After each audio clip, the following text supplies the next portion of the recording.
काँग्रेस विधान परिषद गटनेते सतेज पाटील यांनी उपमुख्यमंत्री अजित पवार यांच्या निधनाबद्दल भावनिक प्रतिक्रिया व्यक्त केली।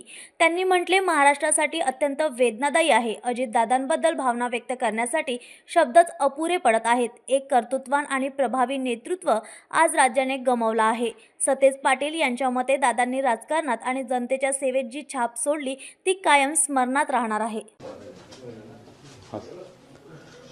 महाराष्ट्रासाठी अत्यंत वेदनादायी दिवस असं आज म्हणावं लागेल, कारण की या राज्याचे नेते अजितदादांचा अशा पद्धतीनं या ठिकाणी मृत्यू झाला की शब्द आपले नाहीत काय त्यांच्याबद्दल भावना व्यक्त करण्यासाठी। मला वाटतं एक कर्तृत्ववान नेतृत्व हे राज्य मुकलेलं आहे, असं एवढाच मला भावना या निमित्तानं व्यक्त करायच्या आहेत।